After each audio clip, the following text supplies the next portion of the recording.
فردی که با جعل عنوان پلیس در تاکسی اینترنتی از بانوان پایتخت نخوازی میکرد در دام پلیس افتاد.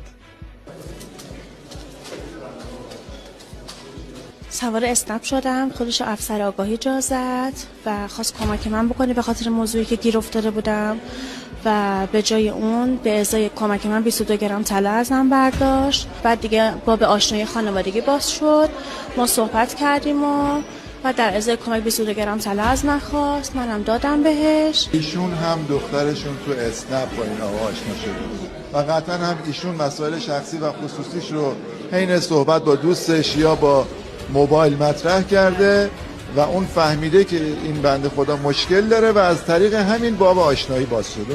بله اصلا شگردش اینه، یعنی کارش با خانوماست، دخترها، یه جوون و کسایی که به قول شما تو ماشین صحبت میکنن، این فوراً آتو دستش میاد و شروع میکنه. به هر حال ما خب وقتی دیدیم این لباس تنشه، اسلحه داره، خیلی جاها خیلی راحت میره و میاد، اطمینان کردیم بهش.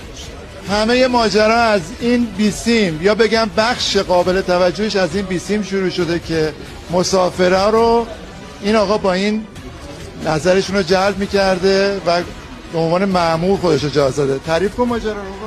تاکسی اینترنتی کار میکردم دیگه. یه وقتی میدم مسافرم خانومه، حالا سر صحبت رو باز میکردم میگفتم مأمورم. بیسیم هم که داشتم دیگه. معمولا فکر چجوری متوجه مشکلاتشون میشدی؟ اکثر صحبت میکردم، حالا دیگه سر صحبت باز میشد اکثرا صحبت میکردم. خودتون به عنوان مأمور جا زدی؟ بله. چرا؟ میدونی چقدر جرم سنگینیه؟ اشتباه کردم. این فرد با تلاش مأموران پایگاه سوم پلیس آگاهی تهران بزرگ بازداشت شد. تا الان 32 نفر از شکار شناسایی شدن، 7 نفر مراجعه کردن.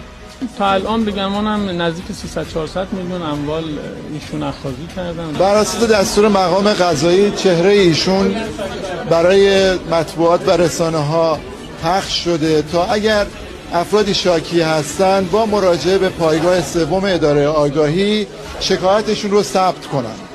محسن قاسمی فر، خبرگزاری پلیس.